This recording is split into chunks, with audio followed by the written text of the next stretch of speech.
Tout un monde, Marie-Hélène Freixet. Le magazine des cultures et des identités en mouvement. Bonjour à tous, aujourd'hui le 9e de notre série Textes fondateurs, Rumi, les célébrations de l'amour. Nous sommes en compagnie de Christian Jambet de Lélie Anvar et c'est Jean-Yves Berthelot qui va lire Rumi.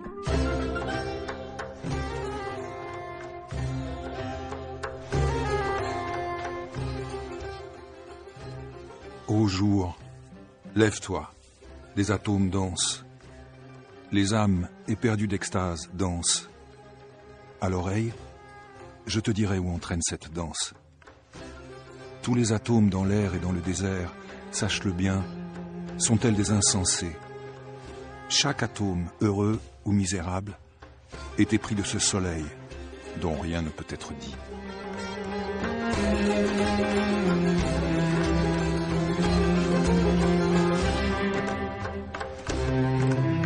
C'est donc par la voix de Jean-Yves Berthelot que nous abordons ces mondes intérieurs de celui que les Persans et les Turcs appellent Maulana, notre maître, et qui s'appliqua à chercher à transmettre l'unité, avec un grand U, l'unité de l'être, par un lent raisonné dérèglement, ou plutôt abandon, de la raison résonante. En termes concrets, historiques, Jalaluddin Rumi est un poète et mystique de langue persane né en 1207, fondateur de l'ordre des derviches tourneurs basé à Konya, et surtout auteur ou inspirateur parfois de textes d'une rare incandescence, aujourd'hui encore et peut-être plus que jamais lus et chantés partout dans le monde, spécialement aux États-Unis. Alors, qu'est-ce qui fait qu'un corpus de poésie soufie du XIIIe siècle puisse aujourd'hui toucher, faire vibrer un si vaste public par-delà les frontières de langue, de culture et même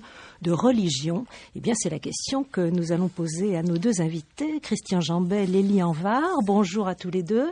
Bonjour. Lélie Anvar, on vous doit une édition de Rumi sur Rumi publiée chez Entrelacs, Rumi, la religion de l'amour, et puis également un livre plus accessible avec un petit recueil de textes qui s'appelle La religion de l'amour, aux éditions du Seuil, dans la collection Sagesse. Et vous enseignez à l'INALCO langue et littérature persane. Voilà. Donc vous êtes de double culture, vous. Absolument, oui. Et vous lisez donc Rumi dans le texte depuis, on va dire quoi, votre enfance ? Absolument. Depuis des réunions de poésie auxquelles je participais avec mon père quand j'avais 11 ans, quand Téhéran était sous les bombes, ce qui n'est évidemment pas très habituel, mais ça a été vraiment... Mais c'est un bon antidote. C'est un excellent antidote, c'est le meilleur antidote. Christian Jambet, bonjour. Bonjour. Les auditeurs de France Culture vous connaissent bien. Vous êtes philosophe, directeur d'études à l'école pratique des hautes études. Vous occupez la chaire de philosophie islamique et vous éclairez d'ailleurs très bien Rumi dans son contexte dans votre dernier livre paru. Qu'est-ce que la philosophie islamique, donc qui vient de paraître en folio? Vous accompagnez Rumi vous-même depuis longtemps puisqu'on vous doit une édition des poèmes de Rumi, sélection, je pense, à l'imprimerie nationale. Poèmes. Oui, quelques poèmes du divan de Shams. Et c'est quelqu'un qui vous a accompagné toute votre vie. Une partie, en tout cas. Une partie de ma vie, pour des raisons un peu différentes, nécessairement, de celles que pouvait avoir Lélie Anvar, qui connaît les choses, on peut dire, par la racine. Enfin, elle connaît Rumi de manière... beaucoup moins médiatisé puisque effectivement je venais de la philosophie vers lui, qui est tout sauf un philosophe, ou en tout cas n'a guère d'affection pour les philosophes de métier. Oui, il en dit beaucoup de mal et toute démarche trop rationnelle lui semble être une voie sans issue. Oui, en revanche, il a beaucoup nourri les philosophes ultérieurs. Et c'est aussi pour cela qu'il m'a plu, pour cette affaire qui est au centre de l'expérience spirituelle et qui est l'incomparable façon dont il a cerné ce qui est indicible, c'est-à-dire non pas l'amant, non pas l'aimer seulement, mais ce qu'il typifie, l'amour comme tel. Il n'est pas le seul, hein, ce n'est pas unique en terre d'islam et en particulier en terre persane, mais une telle force et sur une telle distance, quelque chose de peu commun.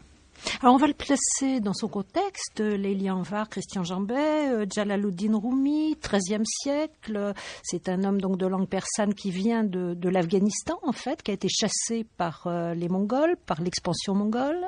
Non pas chassé, mais la légende dit que son père avait eu en vision, en rêve, avait vu qu'il y aurait effectivement une invasion mongole et ils sont donc partis avant que ces invasions n'arrivent. Il serait né à Balkh, où les spécialistes ont tendance à dire qu'il est né plutôt à Varch, c'est-à-dire juste de l'autre côté de la frontière, au Tadjikistan actuel. C'est pourquoi les Tadjiks disent qu'il est Tadjik et les Afghans disent qu'il est Afghan, et lui-même dit qu'il n'est ni d'Orient ni d'Occident. Donc nous dirons qu'il est né en effet dans la région orientale du monde iranien et qu'il a voyagé avec son père dans tout le monde musulman, puisqu'il est allé jusqu'à la Mecque, il a vécu un certain temps à Damas, pour enfin s'installer à Konya pour une raison qui était assez naturelle à l'époque, puisque Konya était une ville dont le souverain était un souverain extrêmement ouvert, le souverain seldjoukide, c'était le dernier bastion des Seldjoukides, et il accueillait là tous ceux qui avaient été chassés d'ailleurs pour leurs idées, en particulier hérétiques ou mystiques, ou en tout cas tous ceux qui n'étaient pas tout à fait dans la norme religieuse et spirituelle, et il les accueillait à bras ouverts, et le père de Rumi étant lui-même un mystique austère et un théologien, eh bien, il a trouvé là un refuge et une chaire pour pouvoir enseigner et un accueil tout à fait chaleureux. Donc, c'est pourquoi ils sont restés à Konya. Alors, on peut penser que la véritable patrie de Rumi, c'est sa langue, finalement, cette langue persane qui était parlée dans une ère extrêmement vaste. Et il est, vous venez de nous le dire, d'un milieu donc mystique. Son père lui-même enseigne à l'intérieur d'un ordre défini? Non, on ne connaît pas d'affiliation confrérique à son père. On a quand même conservé, donc l'ordre des Mevlevi a conservé des textes qui sont son enseignement oral et dans lesquels on voit qu'il était un de ces maîtres soufis, comme il y en avait beaucoup à cette époque-là, qui n'appartenaient pas nécessairement à un ordre, qui n'avaient pas forcément une filiation directe, et donc c'était eux-mêmes qui avaient eu des expériences, qui en général c'était des gens qui venaient de la théologie, c'est-à-dire des gens qui avaient étudié la théologie, qui avaient une certaine autorité dans ce sens, et puis ils pratiquaient aussi l'ascèse, la méditation, etc., et petit à petit donc ils en venaient à devenir des maîtres aussi spirituels et à avoir des disciples. Alors, quand on regarde le contexte, Christian Jambet, puisque vous êtes penché sur la philosophie islamique, on est frappé comme l'époque de Rumi, ce XIIIe siècle, est une époque incroyable de développement intellectuel, d'efflorescence poétique. On a l'impression que ça foisonne dans toute cette partie du monde, non? Oui, plus. Il y a Ibn Arabi, il y a Hafez, il y a Saadi. Touchant le rapport avec la philosophie, vraiment, c'est la part philosophique de l'œuvre de Muhyiddin Ibn Arabi et de ses disciples directs, de son beau-fils et d'autres penseurs un peu affiliés, qui comptent pour Rumi, me semble-t-il. Et encore, faut-il bien voir que Rumi est contemporain à la fois de la fin de la philosophie aristotélicienne, pour aller vite, et le commencement du triomphe d'un platonisme islamique, pour aller vite aussi, qui ne cessera de s'amplifier. Et donc il emprunte à cette forme de platonisme qu'on rencontre chez Ibn Arabi, et de néoplatonisme, enfin disons cette idée d'une consistance du monde spirituel, quelques-unes de ces notions, et en tout cas si on essaie de chercher le fondement philosophique, on le trouvera dans le couple qui est constitutif de ce qu'on peut appeler une théophanie, c'est-à-dire le modèle et l'image. Dans le parcours de Rumi, donc, va intervenir une extraordinaire rencontre, quelque chose qui va donc infléchir son parcours. C'est une rencontre qui est racontée dans une série de textes qu'on peut lire dans votre livre sur Rumi, Layli Anvar. Enfin, on peut lire quelques extraits qui s'appellent les Maqalaat. Ce sont des notes prises par Rumi et ses disciples pour transcrire les enseignements de cet homme extraordinaire qu'il va rencontrer. Le vois-tu, lui, si habile en toutes choses, si expert en droit canonique, en rites, en principes et fondements? Mais tout cela n'appartient pas à la voix de Dieu, ni à la voix des prophètes, bien au contraire. Cela forme un voile devant lui. Si quelqu'un lit 1000 traités, mais qu'il n'a pas de disposition, cela ne sert à rien. Ce serait comme charger un âne d'un lourd chargement de livres. La raison te mène jusqu'au seuil de la maison, mais non dans la maison. Là, la raison est un voile. Le cœur aussi est un voile. Et la tête.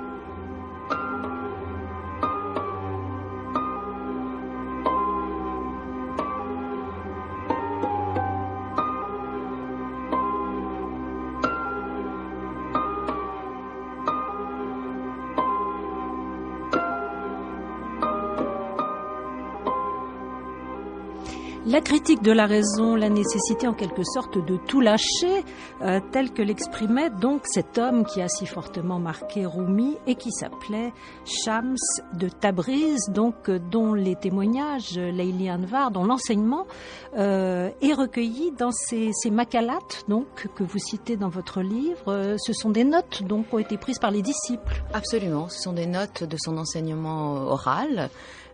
Et qui sont d'ailleurs restés longtemps inconnus, puisque ce manuscrit était au musée de Konya, mais personne ne s'y était intéressé. Et c'est une découverte, en fait, assez récente du XXe siècle. Et puis enfin, ça a été publié il y a une trentaine d'années, si je ne m'abuse. Et c'est une œuvre absolument saisissante. C'est-à-dire qu'on a là 800 pages d'un enseignement comme ça qui vient. Évidemment, c'est pas toujours facile à lire, puisque ce sont des notes. Mais quand on les lit, on comprend pourquoi Rumi est tombé amoureux de Shams. C'est-à-dire, on ne peut pas les lire sans soi-même tomber amoureux de Shams, sans entrer dans cet univers incroyable qu'il donne à entendre, qu'il donne à voir. Et Christian Jambet parlait tout à l'heure du fait que Rumi, au fond, si on devait le résumer, on dirait que c'est le poète de l'indicible. Moi, j'ajouterais que c'est aussi le poète de l'invisible. Et que tous ces voiles dont il a été question dans le texte, eh bien, c'est Shams qui les lui a retirés. Ce sont des voiles... Même arrachés, on dirait. Arrachés, absolument. Parce qu'il y a une violence dans, il y a une vraie violence dans ce message. Voilà, toujours. Et toujours Shams lui dit, il faut aller plus loin que ce que tu croyais avoir atteint. Et outre le fait que c'est un persan magnifique, que le texte est d'une beauté absolument saisissante dans son rythme, dans ses images, et on voit comment ça a inspiré Rumi, c'est absolument évident. Donc en fait c'est une parole recueillie. Absolument, c'est une parole recueillie probablement par le fils de Rumi, qui était aussi le premier disciple en fait de Rumi. Et donc voilà, donc on voit ce jaillissement comme ça d'un être qui ressemble beaucoup pour moi à Socrate. Si je devais vraiment le comparer à quelqu'un que les auditeurs connaissent bien, ce serait Socrate, parce qu'il avait la même apparence un peu hirsute. Il allait partout, il disait aux gens leur cas de vérité, ce qui fait que tout le monde le détestait. Et il n'y avait que Rumi qui le comprenait. Et finalement, on n'aurait rien su de Shams si Rumi n'avait pas écrit toute son œuvre, comme Platon pour Socrate. Donc la ressemblance est très grande, et en même temps, il a une exigence de vérité qui est absolument radicale. Je n'ai jamais rien vu de semblable ailleurs, à part chez Socrate. Donc c'est une sorte, Christian Jambet, de grand perturbateur qui arrive, qui passe tout au lance-flamme, quoi, finalement. Si je ne me trompe, il commence déjà à passer au lance-flamme celui qu'il rencontre, tous ceux qu'en effet il rencontre, et plus spécialement là, Rumi. Et sur des points très précis, on peut repérer cette combustion, cette mise en pièces, éternellement pour prendre des images d'ailleurs fréquentes.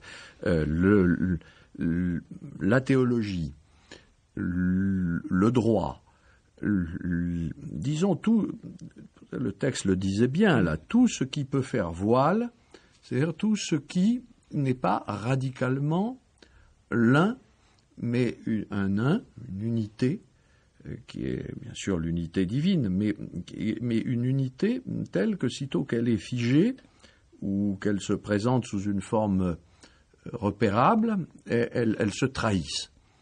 Et c'est là qu'en effet il y a un exercice socratique, auquel il condamne celui qui s'en éprend. Alors l'autre forme de carbonisation, mais là j'attends que Léliane Var vraiment nous éclaire, c'est le lien d'amour précis avec Shams, parce que d'accord, on pourra se référer à l'amour d'Alcibiade pour Socrate ou même de Platon pour Socrate, mais de quel type d'amour s'agit-il, si ce n'est même d'une fascination allant absolument inconditionnée pour celui qui déçoit. Parce que si je ne me trompe, Shams déçoit l'amoureux. Il se met dans la position de celui qui va décevoir, y compris sous la forme de l'absence. Donc, qui est revendiquée puisqu'elle suscite le désir. Oui. Verra, mais en tout cas, il est impossible. Alors c'est justement ce qui fait, disons-le tout de suite, le charme aussi de la poésie de Rumi, c'est qu'elle peut être lue entièrement comme une poésie mystique et elle peut être lue entièrement comme une poésie amoureuse et même érotique à certains moments. Donc il y a une sorte de double entendre sur cette poésie qui fait que elle a une incandescence tous azimuts en quelque sorte, je dirais. Alors, elle est peut-être utilisée dans ce sens. Je ne pense pas qu'elle ait été composée comme cela. Et je pense que tous les spécialistes sont d'accord avec cette idée que l'érotisme dans les poèmes de Rumi est un érotisme qui relève du genre. C'est-à-dire que le genre lyrique, en langue persane, s'exprime en termes d'amant aimé, en termes d'érotisation de la relation entre l'amant et l'aimé, ce qui ne veut absolument pas dire qu'il est en train de célébrer un amour charnel. Donc l'aimer avec un grand A étant Dieu. C'est-à-dire, il ne dira jamais que c'est Dieu, parce que précisément Dieu est au-delà de toute forme de perception. On ne dit pas son nom, et il n'est pas perceptible. Et on est en terre d'islam, on ne dit pas le nom. Oui, on est en terre d'islam, mais on est aussi dans une pensée plus générale de l'idée que finalement Dieu c'est l'inaccessible. Et ce qui est très intéressant dans l'œuvre de Rumi, et qui est tout à fait hétérodoxe, je dirais, dans la philosophie islamique, mais dans la pensée islamique, mais ça, à nouveau, c'est Christian Jambet qui pourra dire si j'ai raison.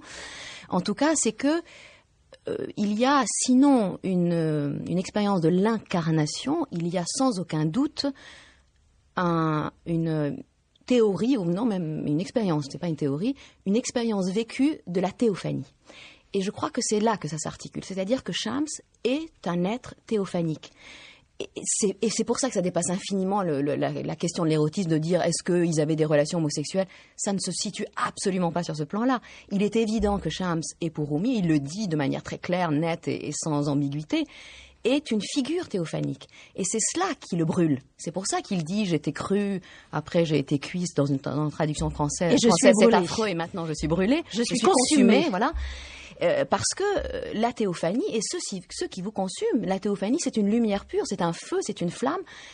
À partir du moment où on entre dans cette relation avec lui, on est consumé.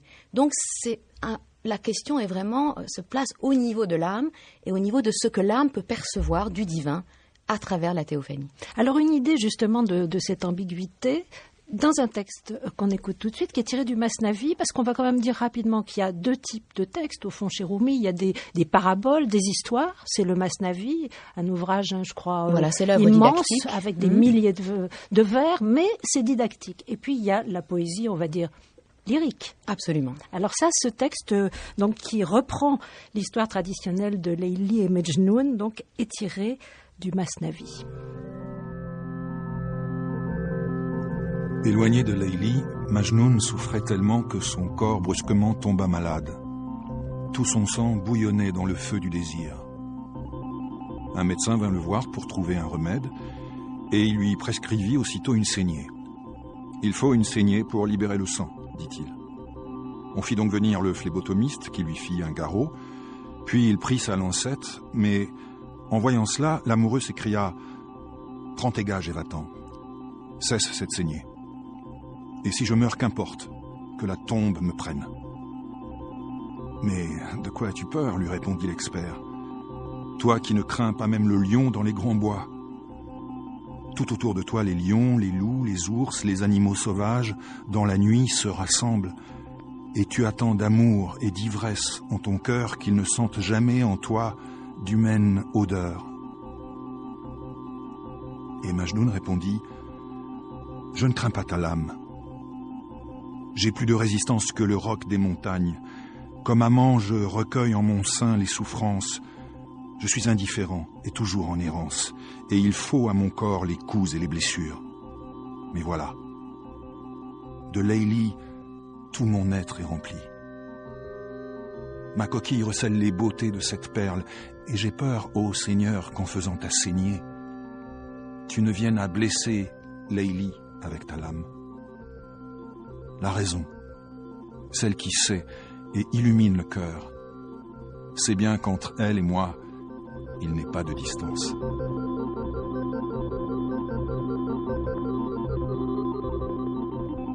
L'histoire de Leili et Majnoun telle qu'elle apparaît dans le Masnavi de Jalaluddin Rumi, Leili Anvar, auquel vous consacrez un ouvrage donc qui donne un accès à cette œuvre foisonnante, poétique et parabolique. Et on a l'impression, là en l'occurrence, qu'il s'agit d'une sorte de parabole.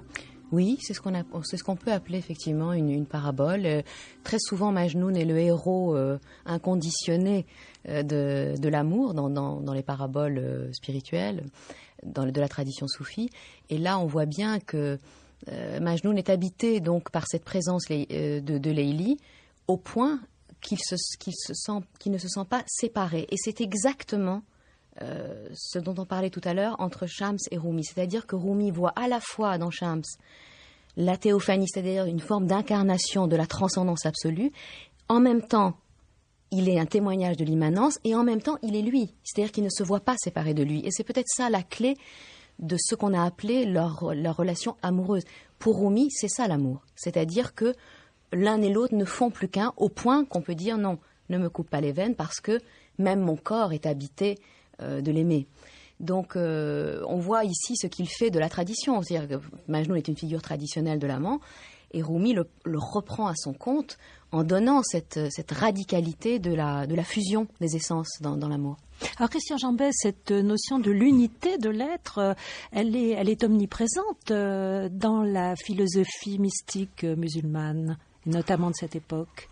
Enfin, là, elle est présente chez Ibn Arabi, et en effet, sous cette forme-là, toute l'existence ne fait en dernière instance qu'un.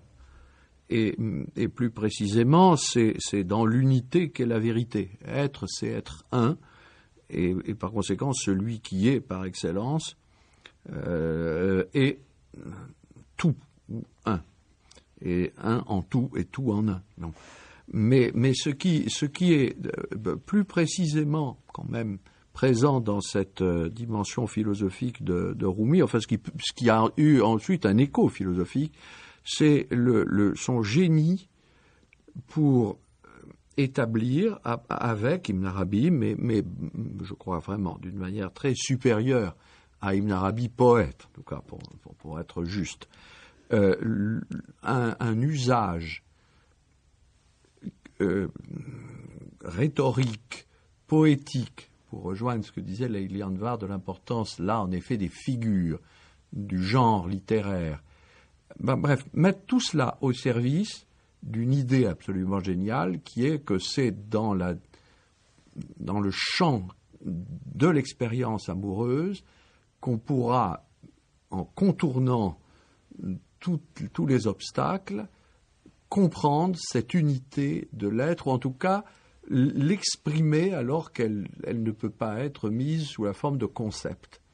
Et c'est à Rumi, entre autres, mais quand même vraiment principalement, qu'on doit cette prévalence de l'amour comme expérience métaphysique, et au fond comme seule expérience, butant certes sur le miroir de la théophanie, mais on ne peut pas aller au-delà, qui soit l'expérience paradoxale de la vérité. Or ça, et ça rejoint ce que vous disiez tout à l'heure de l'usage qu'on en fait dans le grand public, etc. Ça explique pourquoi les gens lisent ces textes, y compris dans leurs affaires érotiques, à eux.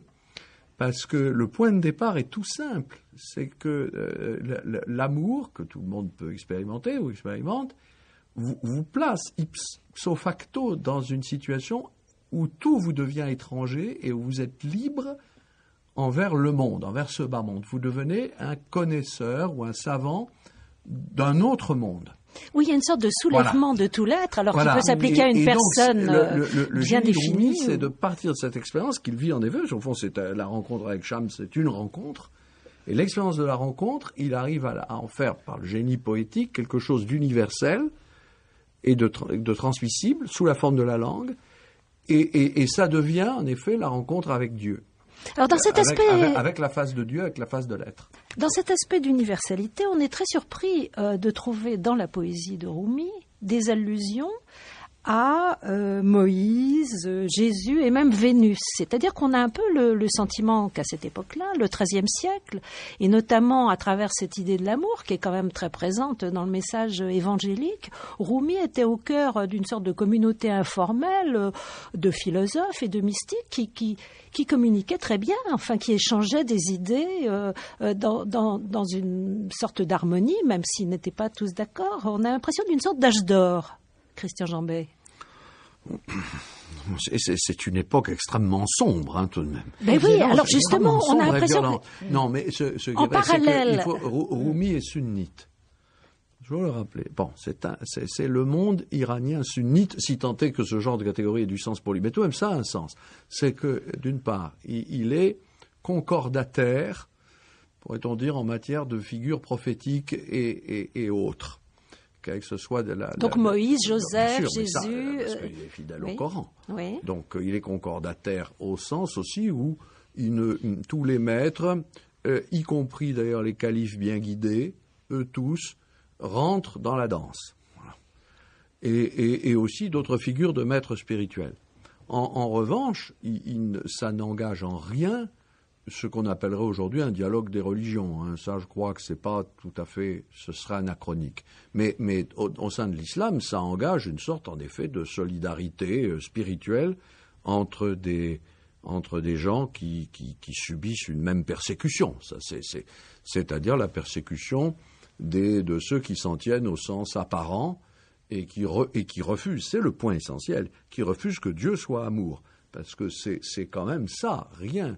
C'est ça la nouveauté du XIIIe siècle. C'est le surgissement depuis un certain nombre de temps déjà, mais enfin là, de manière très nette, de cette thèse que l'amour n'est pas simplement une passion entre deux êtres créés, mais que c'est l'essence même de la divinité.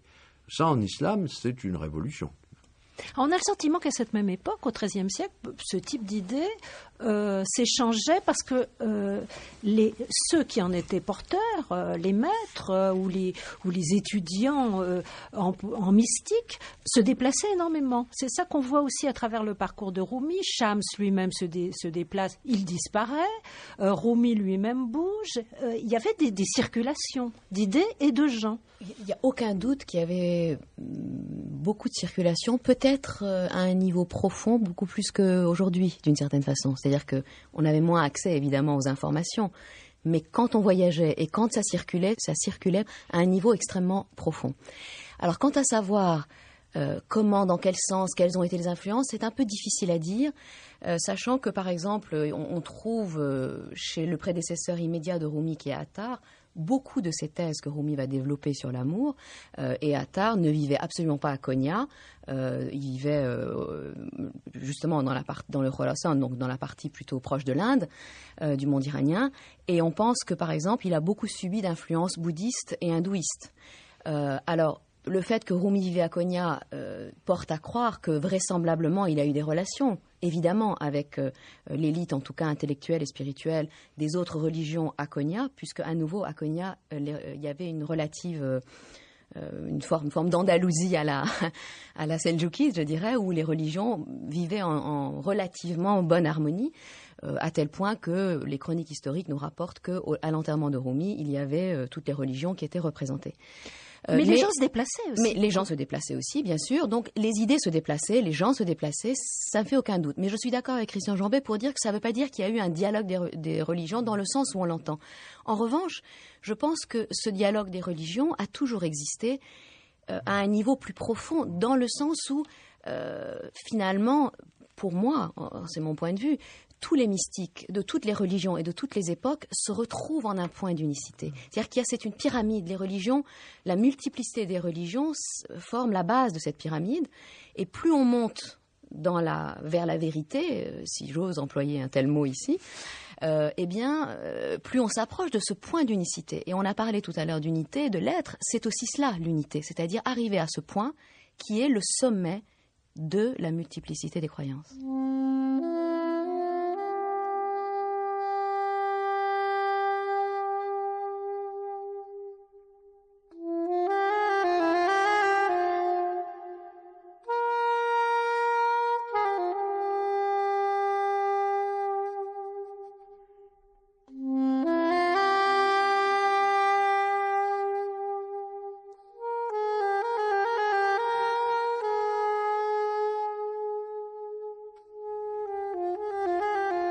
J'étais mort, je devins vivant.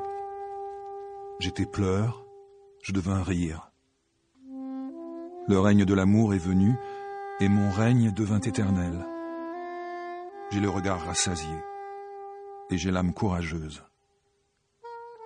Il me dit, tu n'es pas fou, tu n'es pas digne de cette maison. Je partis. Je devins fou allié. Il me dit, tu n'es pas ivre. Tu ne fais pas partie de cette bande. Je partis. Je devins ivre et d'allégresse rempli. Il me dit, tu n'es pas mort, tu n'es pas rempli d'allégresse. Devant sa face de résurrection, je devins mort, renversé. Il me dit, tu es un petit malin, ivre d'illusions et de doutes. Je devins bête, hébété de tout. Je me suis détaché. Il me dit, tu es chandelle, devenue pôle de cette assemblée. Je ne suis ni chandelle ni assemblée. Je devins fumée dispersée. Il me dit, tu es maître et seigneur, tu es chef de file et guide. Je ne suis ni maître ni chef. Je ne suis que ton serviteur. Je suis l'ombre du saule pleureur. Par toi, frappé à la tête, je me suis plié. J'ai brûlé.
Les célébrations de l'amour. Vous écoutez Tout un monde sur France Culture et de temps en temps nous vous proposons comme ça les textes fondateurs, les grands textes de l'humanité, ceux qui sortent d'une culture précise, qui en sont en quelque sorte le joyau, mais qui ont cette capacité de voyager et d'être reçus, entendus, de faire vibrer d'autres personnes, un public très large en dehors de cette culture à travers le monde. Alors à l'instant nous lisions Layli Anwar et c'est tiré tiré de votre livre consacré à Rumi, un extrait des Odes mystiques qu'on appelle par ailleurs le Divan de Shams de Tabriz. Donc ce sont des textes consacrés à ce maître de Jalaluddin Rumi. Oui, en réalité, ce sont des textes consacrés, mais c'est vrai que c'est le seul cas dans toute l'histoire de la littérature persane où un divan, donc un recueil de poèmes, ne porte pas le nom de son poète. D'habitude, on dit le divan de Saadi, le divan de Hafez, le divan, etc. Là, on dit le divan de Shams, et ça dit bien ce que ça veut dire, c'est-à-dire que Rumi dira tout au long de ses poèmes que ce n'est pas qu'il dédie ses poèmes à Shams, c'est que c'est Shams qui les dit à travers lui. Ça nous ramène à ce qu'on disait sur la fusion des essences, c'est-à-dire que il dit, d'ailleurs son pseudonyme à lui, c'est le silencieux, Khamouch. Et donc il sait où, ça veut dire aussi le silencieux et aussi celui qui est éteint. Donc face à Shams, dont le nom signifie le soleil, il s'éteint comme une lampe et en même temps il fait silence pour laisser parler Shams à travers lui. Donc la fusion est totale. Et c'est le seul cas, je pense, dans toute la littérature persane où une chose aussi extraordinaire s'est produite. On peut entendre le premier vers en langue persane, oui. Puisque vous parlez les deux langues, Lélie Anvar, vous enseignez donc langue et littérature persane à l'INALCO, et vous avez baigné dans ces textes toute petite. Absolument, et surtout ce poème en particulier, dont le rythme est absolument enivrant, c'est pas le seul. Peut-être avant de le donner en persan, j'ajouterais que Rumi est... Là aussi, c'est un cas unique de toute l'histoire de la littérature persane. Il a utilisé tous les maîtres existants. D'habitude, les poètes utilisent 12 à 15 maîtres. Lui, il en a utilisé 46.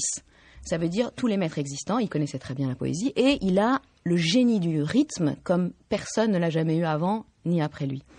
Donc ce poème particulier qui raconte un peu son aventure avec Shams commence par ce premier vers en persan qui dit « Morde budam, zende shodam, geriye budam, khande shodam, doulat ishq amad o man, doulat payande shodam » Je ne sais pas si on l'entend. On entend la musique. Voilà, mais c'est vrai que la musicalité, si tant est qu'on puisse employer ce mot délicat, de Rumi est quelque chose d'extraordinaire. Et c'est attesté que quand il lisait ses poèmes, lui-même était en état d'extase parce qu'il avait écouté la musique, et les gens autour de lui tombaient en extase en l'écoutant. Donc il y a un rapport à l'extase ici qui est un rapport entre rythme, musique et extase qui est très fort, et je dois dire, sa poésie a un effet très étonnant dans ce sens-là.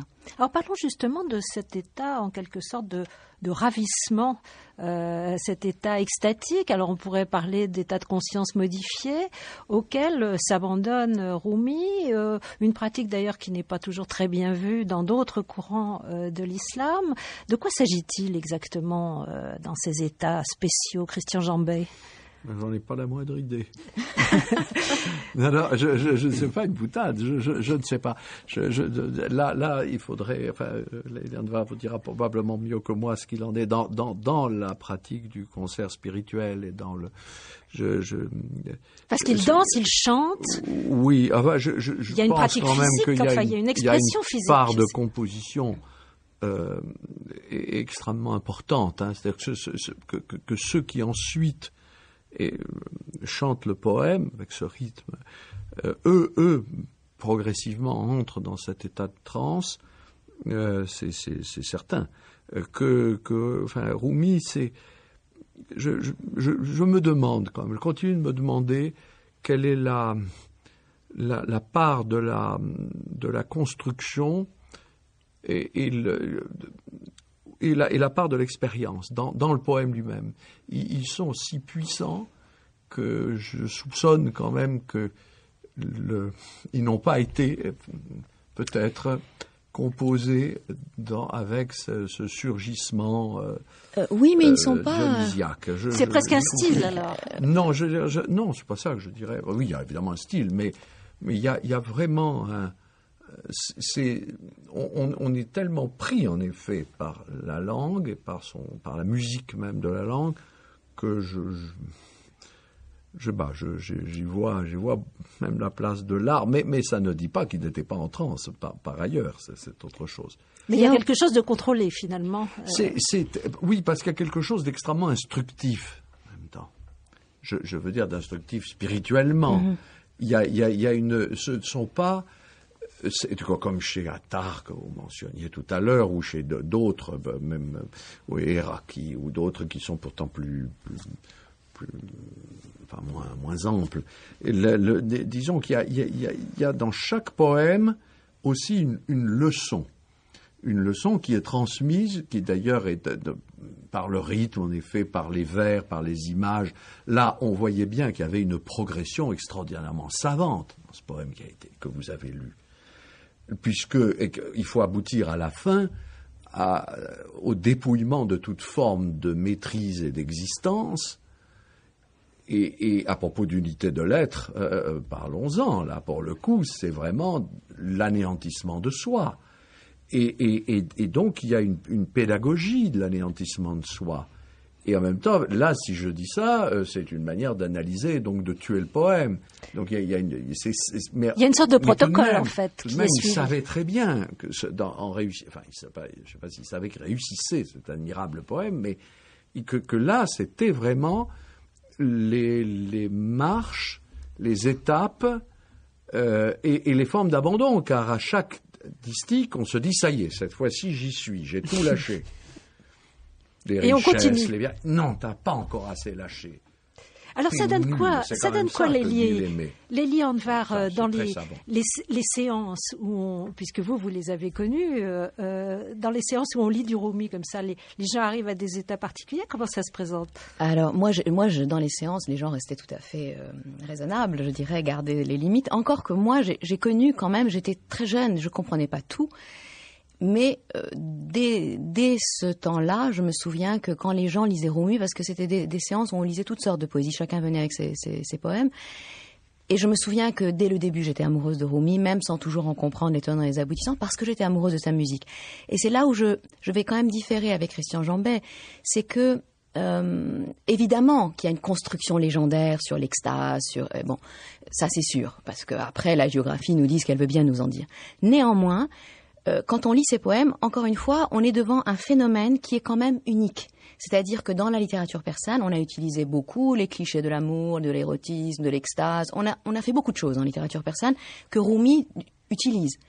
Après lui aussi. Mais ce que lui en fait est tout de même hors norme. C'est-à-dire, c'est hors même l'histoire de la littérature persane. À tel point que dans les dictionnaires, dans lesquels on donne toujours des poèmes comme citation, on a pendant très longtemps, jusqu'au XXe siècle, on n'a jamais cité Rumi comme un exemple, ni de la prosodie, ni de la métrique, ni d'ailleurs de l'usage du vocabulaire, parce qu'il fait absolument ce qu'il veut, et de la prosodie, et de la métrique, et du vocabulaire. Et d'ailleurs, du point de vue strictement formel, parfois il y a des faiblesses. Et moi, j'attribue ces faiblesses au fait que, justement, il ne se soucie pas de construire. Il veut d'un coup donner quelque chose de ce qu'il vit dans l'instant. Ce qui ne veut pas dire qu'il n'est pas très savant, comme je vous l'ai dit, il connaît parfaitement mieux que quiconque la poésie, mais je pense qu'il y a une combinaison en lui de cette connaissance profonde, savante, et de l'inspiration jaillissante. Et c'est ce qui fait qu'il est unique. Christian Jambet. Pour aller tout à fait dans votre sens, je ne sommes pas du tout là, je crois, en contradiction l'un avec l'autre. Moi, j'ai découvert Rumi un peu dans des conditions voisines. J'essayais d'étudier le persan avec un grand professeur et maître qui était Charles Mescoub, oui, qui vivait à ce moment-là à Paris, qui était réfugié à Paris, et qui me donnait, qui était pour moi professeur, c'est-à-dire que nous étions ensemble dans le même endroit, et même endroit où nous travaillions, et tous les jours il me donnait une leçon. Et un jour, il vient avec le poème qui commence par Ban Moiloch che boro galestau na amalezust. Fakshai lab che rando foraivon amalezust. Ouvre tes lèvres, etc., etc. Bon, voilà. Montre ta face, car le jardin et la roseraie sont mon désir, etc. Et il me fait étudier ce poème. C'est ça qui a été le déclencheur. Et c'était un monsieur âgé, même déjà très âgé. Et il se met à ruisseler, le visage ruisselait de larmes. Et il me dit, ce qui n'était absolument pas une coquetterie, et comme ça n'est pas un secret, disons-le, je pense à une jeune fille d'Ispahan, 50 ans avant. Donc il y a quand même un lien avec la passion amoureuse. Passion, mais qui avait le même statut.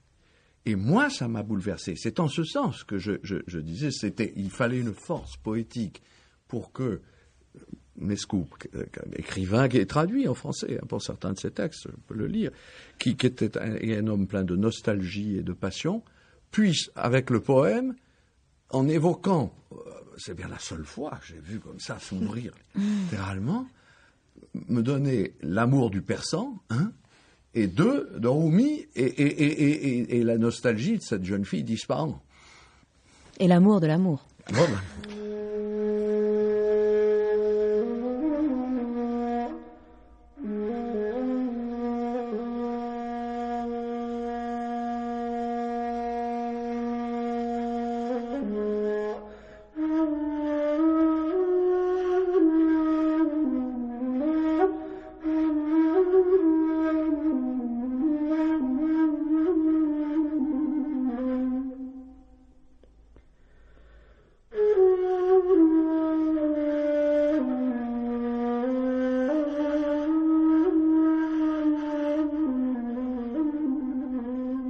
Écoute la flûte de roseau. Écoute sa plainte. Des séparations, elle dit la complainte. Depuis que de la roselière on m'a coupé, en écoutant mes cris, hommes et femmes ont pleuré pour dire la douleur du désir sans fin. Il me faut des poitrines lacérées de chagrin.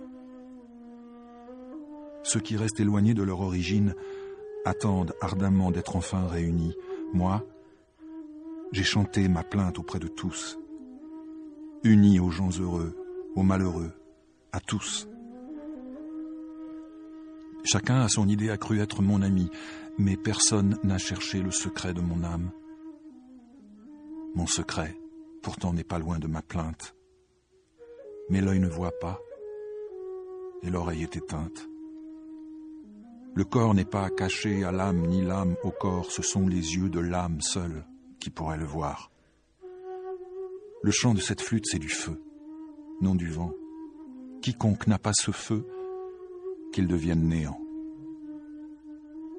C'est le feu de l'amour qui en elle est tombé, et si le vin bouillonne, c'est d'amour qu'il le fait. La flûte est la compagne des esselés d'amour, et nos voiles, par ses notes, connaissent la déchirure. La flûte est le poison, et l'antidote aussi. Elle est l'amant, elle est l'aimé, elle est ainsi. La flûte dit le récit du chemin plein de sang, et les histoires des fous d'amour et des amants.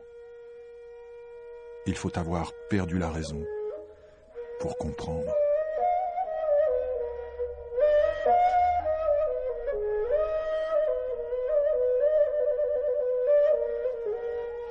Djalaluddin Rumi, lu par Jean-Yves Berthelot. Vous écoutez Tout un monde sur France Culture. Et aujourd'hui, dans notre série des textes fondateurs, nous nous penchons sur cette œuvre magnifique du XIIIe siècle, poésie mystique persane. Nous sommes en compagnie de Christian Jambet et de Lélie Anvar. Lélie Anvar, c'est vous d'ailleurs qui avez traduit dans votre livre sur Rumi, où il y a une riche anthologie de textes, ce poème qui est peut-être l'un des plus classiques, l'un des plus connus de Rumi. Oui, absolument. C'est ce qu'on appelle le Neiname, ça veut dire le chant de la flûte, enfin le livre de la flûte, si je puis dire. Et en fait, c'est l'ouverture de son opus magnum, qui est le Masnavi, donc sa fameuse œuvre didactique. Ça veut dire quoi, le Masnavi d'ailleurs ? Le Masnavi, en fait, c'est un genre en persan, c'est-à-dire c'est un poème long à rime interne, sur un même mètre. Et ce qui est intéressant, c'est que, pareil, c'est comme pour beaucoup d'autres choses chez Rumi, quand on dit en persan le Masnavi, on entend celui de Rumi. Il y a des milliers d'autres Masnavi, mais le Masnavi, c'est celui de Rumi. Donc c'est juste un genre. On l'appelle aussi le Masnavi et Mahanavi, ça veut dire le Masnavi spirituel.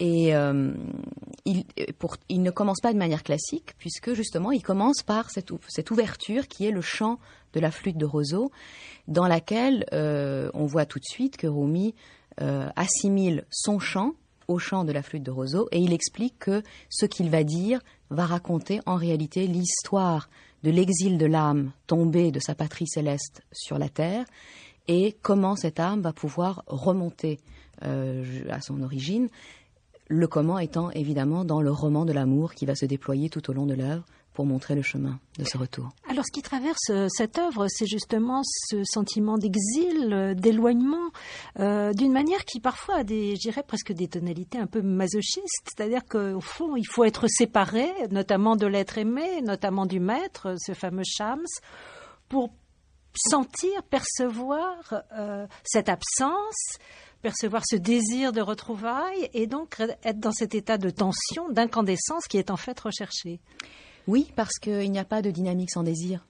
Et c'est vrai que c'est une constante de la littérature mystique que de commencer par la séparation. Si finalement les âmes étaient restées dans le giron du Créateur et n'avaient pas connu cet exil loin de lui, elles n'auraient pas aspiré à y retourner. Or, cette aspiration à y retourner, c'est précisément le trajet de l'amour. C'est ce qui donne sens à tout. Et ce sont des choses très évidentes. On ne peut pas comprendre la valeur de la lumière sans la nuit, enfin, du jour sans la nuit, de la lumière sans les ténèbres, etc. Donc, il n'y a pas de dynamique sans dialectique. Je parle sous la surveillance du philosophe Christian Jambet, bien sûr.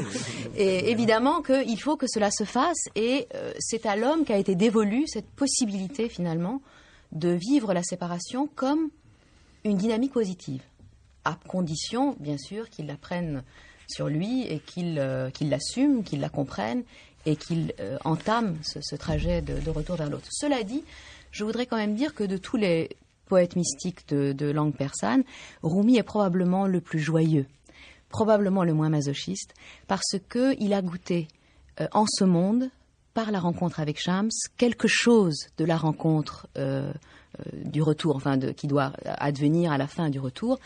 Et c'est un poète de l'union aussi, c'est un immense poète de la joie, ce que ne sont pas, par exemple, ses prédécesseurs, Attar ou Sanaï, ou ce que ne seront pas non plus dans le même sens ceux qui viendront après lui. Qui sont plus sombres. Là. Qui sont plus sombres, qui sont plus dans cette...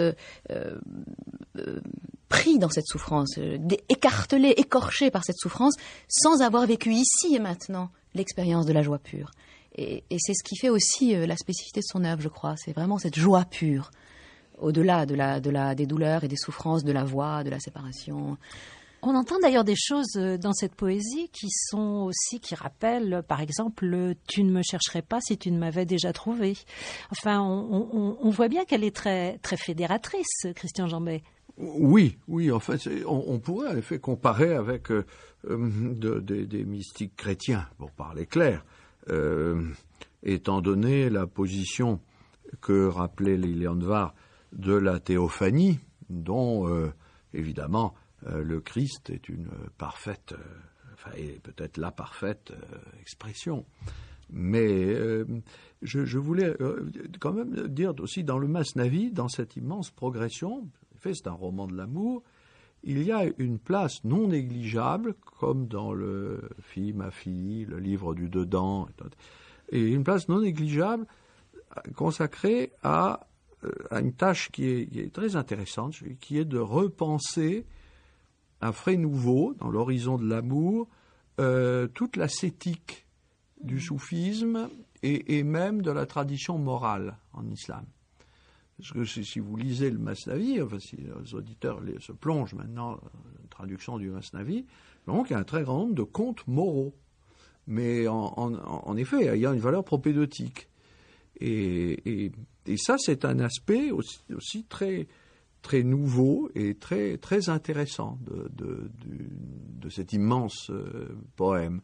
Mais on en vient à se demander si, au fond, l'injonction va vers l'ascétisme ou vers l'extase. Parce qu'il dit les deux choses en même temps. Moi, si du moins j'en juge peut-être pas, je vais être unilatéral, je vais prendre tout de suite cette précaution. Mais certains, en tout cas, de ces lecteurs iraniens, ont essayé de réconcilier deux aspects. C'est-à-dire que l'expérience de l'amour ayant tout de même des phases trompeuses et décevantes, inévitablement, puisqu'on perd, il y a une expérience de la séparation, de la perte, elle vous reconduit à une intériorisation dans le monde de l'âme. Donc là, je crois que c'est encore assez fidèle à Rumi.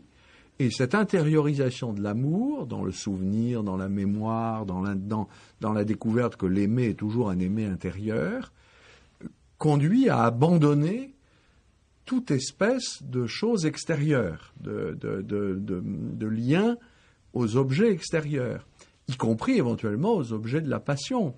C'est pour ça que vous aviez raison de dire que ça n'a rien à voir ni avec homosexualité, ni avec aucun problème de sexualité. Ça ne veut pas dire que ce soit pas sexué, mais c'est pas une problématique de la sexuation ou de la sexualité. C'est une problématique de l'amour, ce qui est très différent. Et donc, c'est pas incompatible qu'il y ait ascèse et violence de la passion. Loin de là. C'est-à-dire que l'ascèse aussi mène à l'expérience de l'amour. Ce n'est pas possible autrement. Et c'est peut-être le grand malentendu de notre époque. Vous avez dit en introduction que Rumi était très aimé aux États-Unis, et c'est tout à fait vrai. C'est ce que les Américains appellent un best-selling poet. Il sort un Rumi tous les 6 mois aux États-Unis, et ça marche très bien. Il est très New Age, hein. Très New, voilà. Alors, c'est-à-dire que les New Age s'en sont emparés. De même que d'ailleurs certains mouvements gays, de même que, enfin, tout le monde s'empare de Rumi comme il veut. Il le dit dans le poème que vous venez de lire, hein. Chacun à sa façon s'est cru être mon ami. Et c'est peut-être le propre des grandes œuvres aussi, que chacun y voit son propre reflet, d'une certaine façon. En tout cas, ce que je voulais dire, c'est que ce succès s'est fait tout de même un peu sur un malentendu et sur une évacuation de cet aspect ascétique, éthique et religieux. Il ne faut quand même pas oublier que Rumi est profondément enraciné dans le Coran, et qu'il a beau être un très grand mystique visionnaire, chanter l'amour, entrer en extase, écouter de la musique et tout ce qu'on veut, il reste un très bon musulman. Je veux dire, il ne va jamais sortir de la loi. Pour lui, la loi, c'est le début du chemin. C'est évidemment une chose acquise. Alors que maintenant, on a tendance à le lire en disant « Oui, non, la loi, ça n'a aucune importance. Il faut plonger directement dans l'amour. » Christian Jambet a tout à fait raison de dire que le Masnavi indique que c'est absolument impossible de se plonger directement dans l'amour sans en passer par les étapes traditionnelles qui commence tout simplement par le respect de la loi et l'éthique et l'ascèse. Tout cela doit être vécu, comme d'ailleurs Rumi l'a vécu et a continué à le vivre, pour que enfin, dans ce creusement de soi que permet l'ascèse, que permet le respect de l'éthique et de la loi, puisse advenir l'amour.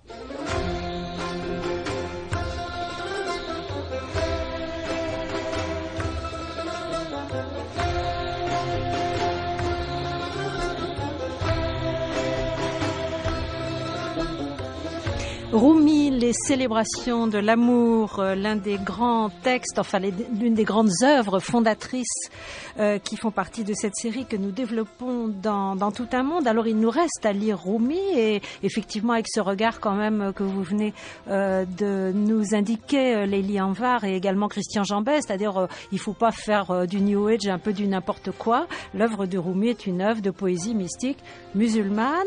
Alors à lire votre livre, Lélie Anvar, Rumi, qui est paru aux éditions Entre la collection Sagesse éternelle, donc une riche anthologie, et puis un petit livre également paru aux éditions du Seuil en point sagesse. Alors plus petit format, sélection plus exigeante, peut-être des quelques grands textes de Rumi qui traversent les frontières. Oui, absolument. Alors Christian Jambet, avec vous, dans votre dernier ouvrage paru, Qu'est-ce que la philosophie islamique, donc en folio, possibilité de placer Rumi dans son époque et dans les courants philosophiques en terre musulmane. Encore une fois, il n'est pas philosophe, mais il a influencé des philosophes. J'ai cité un passage du Masnavi qui est exemplaire justement de cette pédagogie de l'intériorisation. Donc je l'ai pris comme symbole de ce qui va triompher dans la grande période de la philosophie iranienne islamique, c'est-à-dire le XVIIe siècle. Christian Jambet, d'ailleurs, on va vous retrouver sur notre chaîne France Culture le 12 février dans l'émission Les Racines du Ciel pour justement développer à propos de ce livre.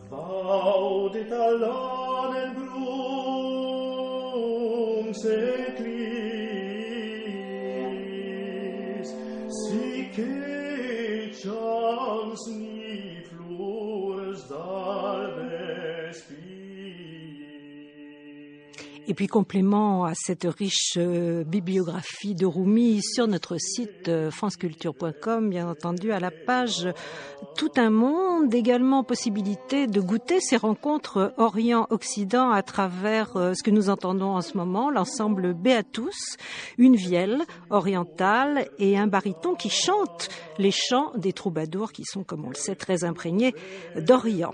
Ce sera au musée de Cluny, leur prochain concert, samedi 11 février à 19h.